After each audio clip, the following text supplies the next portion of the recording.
കുട്ടികളിലെ ഡിപ്രഷൻ തിരിച്ചറിയാൻ വൈകുന്നതിന്റെ പ്രധാനപ്പെട്ട കാരണങ്ങൾ ഇവ മൂന്നുമാണ്. ഒന്ന്, കമ്മ്യൂണിക്കേഷൻ ബാരിയർ. മുതിർന്ന വ്യക്തികൾക്ക് അവരുടെ സങ്കടവും ബുദ്ധിമുട്ടുകളും വെർബലി എക്സ്പ്രസ് ചെയ്യാൻ കുറച്ചുകൂടി എളുപ്പമായിരിക്കും. എന്നാൽ കുട്ടികളിലോട്ട് വരുമ്പോൾ അവർക്കതിന് ബുദ്ധിമുട്ടുണ്ട്. അതുകൊണ്ട് തന്നെ ഈ ലക്ഷണങ്ങൾ പലപ്പോഴും മാനിഫെസ്റ്റ് ചെയ്യുന്നത് മറ്റു ചില പ്രശ്നങ്ങളായാണ്.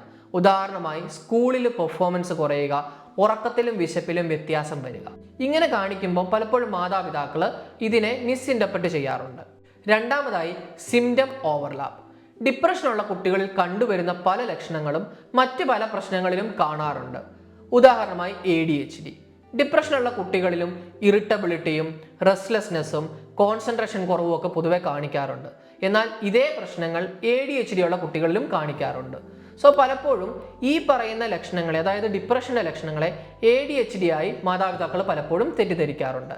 അതുപോലെ തന്നെ ഡിപ്രഷനുള്ള കുട്ടികളിൽ കണ്ടുവരുന്ന ചില ഫിസിക്കൽ കംപ്ലൈൻറ്റ്സ്, ഉദാഹരണമായി തലവേദന, വയറുവേദന, ഇങ്ങനെയുള്ള ലക്ഷണങ്ങൾ കുട്ടികൾ കാണിക്കുമ്പോൾ പലപ്പോഴും അതിനൊരു ഫിസിക്കൽ ഇൽനെസ് ആയിട്ടാണ് മാതാപിതാക്കൾ കാണാറ്.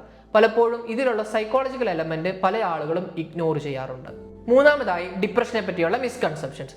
കുട്ടികളിൽ ഡിപ്രഷൻ വരില്ല എന്ന് വിശ്വസിക്കുന്ന ഒത്തിരി മാതാപിതാക്കളുണ്ട്. കുട്ടികൾ കളിച്ചു ചിരിച്ച് നടക്കുന്ന പ്രായമല്ലേ, അവർക്ക് എങ്ങനെയാണ് ഡിപ്രഷൻ വരുന്നതെന്ന് പല ആളുകളും ചിന്തിക്കാറുണ്ട്.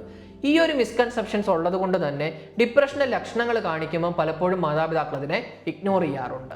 ഈ പറയുന്ന 3 കാരണങ്ങൾ കൊണ്ടാണ് പലപ്പോഴും കുട്ടികളിലെ വിഷാദ രോഗം തിരിച്ചറിയാനായിട്ട് വൈകുന്നത്.